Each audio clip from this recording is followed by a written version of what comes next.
सबसे ज्वलंत मुद्दा है, वैसे तो क्रांति दिवस के तौर पर इसका आयोजन किया जा रहा है, लेकिन सारे देश में सबसे ज़्यादा चर्चा नूह के प्रकरण की है।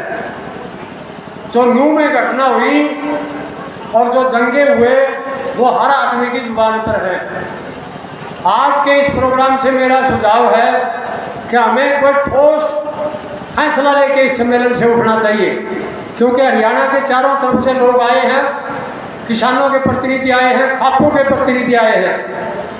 मैं आपको याद दिलाना चाहूँगा कि जो लोग ये हिंदू राष्ट्र की आज मांग कर रहे हैं, ये आज ताज़ी मांग नहीं है, और ये केवल ये जो अभी इलेक्शन आएगा अगले साल, केवल इसके लिए नहीं है।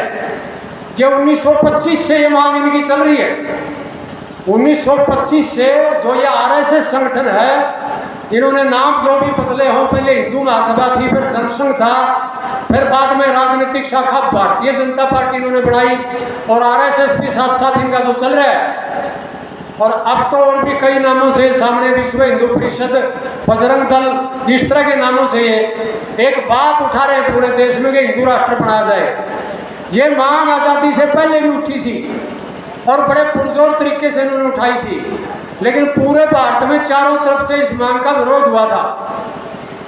दक्षिणी भारत में भी विरोध हुआ था। इन्होंने नारा दिया था हिंदू हिंदी हिंदुस्तान, उसको लेकर दक्षिणी भारत में भी विरोध हुआ, पूर्वी भारत के सभी राज्यों में विरोध हुआ, पंजाब में विरोध हुआ, कश्मीर में विरोध हुआ, लगभग पूरे भारत में विरोध हुआ था। और उस विरोध के बाद फिर सारा देश एक बात पर सहमत हुआ था कि भाई संविधान बनाया जाए और संविधान में यह कानून लागू किया जाए कि सभी धर्मों को बराबर अपनी आज़ादी मिले, अपना कोई भी विचार रख सकता, अपना किसी भी धर्म को मान सकता है, और किसी भी धर्म की, एक धर्म की इसमें देश में मान्यता नहीं होगी, सभी धर्मों की बराबर मान्यता होगी। और एक शब्द लिखा गया संविधान में, धर्मनिरपेक्ष। भारत धर्मनिरपेक्ष राष्ट्र है, और धर्मनिरपेक्ष का मतलब होता है कि राज में जो लोग बैठे हैं, जो सरकार है, जो राज सत्ता है, वो किसी भी धर्म का प्रचार नहीं करेगी। वो नागरिकों का अपना मसला है, कौन हिंदू धर्म मानेगा, कौन मुस्लिम धर्म मानेगा, कौन सिख धर्म मानेगा, कौन ईसाई धर्म मानेगा, वो अपना अपना व्यक्तिगत मसला है। कोई किसी भी मत को माने, किसी भी धर्म को माने, राज सत्ता किसी भी धर्म को नहीं मानेगी। वो नागरिकों के कल्याण के लिए बिना धार्मिक लबाताओं के वो लगातार नागरिकों के कल्याण के लिए काम करेगी।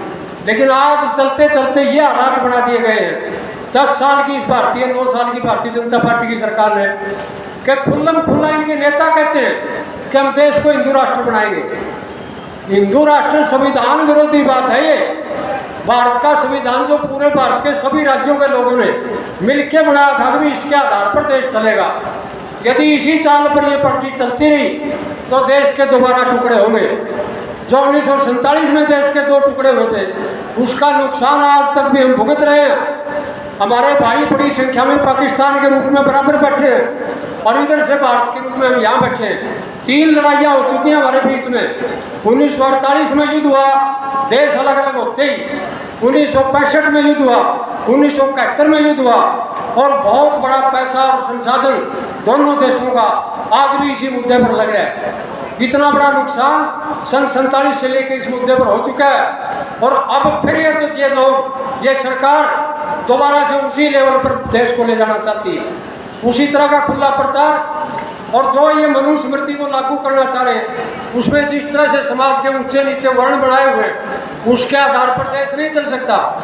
अकेले हिंदुओं का भी नहीं चल सकता।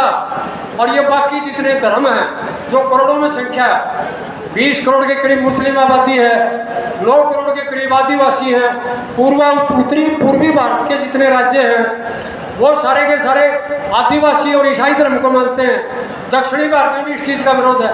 तो ये देश को तोड़ने वाली बात है, और देश यदि दोबारा टूटने की तरफ बढ़ गया तो देश का सत्यानाश हो जाएगा, देश की अर्थव्यवस्था चौपट हो जाएगी। जिन देशों में इस तरह के नारे लगे हैं, दुनिया में जिन भी देशों में जाति के, नस्ल के और धर्म के नारे लगे हैं, उन देशों की अर्थव्यवस्था चौपट हो गई है। वहाँ कुछ नहीं बचा, वहाँ धूल उड़ रही है, और बाद में उन राष्ट्रों का उठना बहुत मुश्किल हो गया। जर्मनी में भी एक जमाने में हिटलर ने इसी तरह के नारे लगाए थे और उसका नतीजा ये निकला कि आखिरी में पूरा ये जर्मनी ध्वस्त हो गया था और उसके दो टुकड़े हो गए थे, पूर्वी जर्मनी पश्चिमी जर्मनी, और बड़ी मुश्किल से वो देश दोबारा संभला। तो ये देश की बर्बादी का एक नारा, ये केवल चुनाव तक सीमित नहीं है। इसलिए हमें इस बात का आज इस पंचायत में फैसला लेना चाहिए कि जो ये खुल्लम खुल्ला वीडियो डाल रहे हैं अब भी लगातार फांसी में नारे लगाए गए कि मुसलमानों को यहाँ से फांसी से निकाल देंगे और यहाँ से चले जाओ, आपको टाइम दे दिया 24 घंटे का, इस तरह की खुल्लम खुल्ला प्रचार कर रहे हैं और प्रशासन में उनकी कोई गिरफ्तारी नहीं है, उनके खिलाफ कोई एक्शन नहीं है और सारे शहरों में जगह जगह इस तरह की आवाज़ें आ रही। हादसे में शुरुआत हुई है, हमारे कुछ किसान साथियों ने वहाँ एसडीएम से मुलाकात करके प्रदर्शन भी किया और जितने लोग गलत वीडियो डाल रहे हैं और दोबारा दंगा भड़काने की कोशिश कर रहे हैं उनके खिलाफ कार्रवाई की एसडीएम से मांग भी रखी और ये चेतावनी भी थी कि दोबारा से सार्वजनिक सत्र पर इस तरह का किया गया तो हम खुला विरोध करेंगे। इसी तरह से हिसार में हमारे कुछ कार्यकर्ता साथियों ने प्रशासन से एसएसपी से मिलके और ये मांग रखी है कि हम यदि इस तरह का दोबारा हिसार में प्रचार हुआ तो उसका मुकाबला करेंगे और उनके नाम दिए सबके कि कौन कौन आदमी गलत वीडियो डाल रहे हैं जो भाईचारा बिगाड़ने का काम कर रहे हैं कि इनके खिलाफ कार्रवाई की जाए।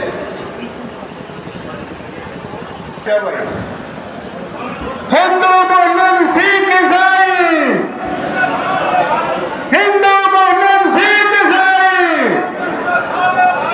हिंदू मुस्लिम सिख ईसाई। यहाँ पहुंचने पर सभी मुस्लिम भाइयों का हृदय की गहराइयों से स्वागत है। आदरणीय प्रधान जी,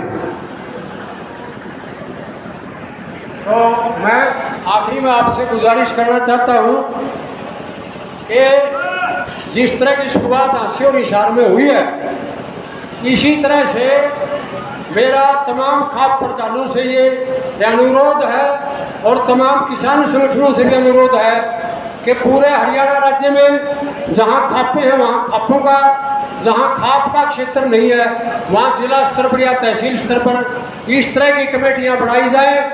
जो लोग इस साइड में आगे बढ़ रहे हैं और इलेक्शन से पहले माहौल खराब करना चाहते हैं हरियाणा राज्य का, उनके एक एक आदमी को चिन्हित करके जब भी वो इस तरह का कोशिश करते हैं उनका तुरंत नाम प्रशासन को दिया जाए। इस तरह की कमेटी हर जिला में हर खाप में बनाई जाए और इस तरह के अपने सम्मेलन, जो आज ये सम्मेलन है, इसी तरह के सम्मेलन अपने अपने खापों में और अपने अपने जिलाओं में किए जाए। और जो ये मकान वगैरह जो नूह में तोड़े गए, सरकार तोड़ रही है, नूह की जनता भाईचारे से रहना चाहती है, लोग लड़ना नहीं चाहते, वहाँ हिंदू मुस्लिम एक है और सरकार वहाँ उनके बिना किसी कानून के, बिना किसी कोर्ट कार्रवाई के सीधा मतलब गैर कानूनी रूप से उनके सैकड़ों मकान गिरा दिए। इतनी बेशर्म सरकार भाईचारा तोड़ने वाली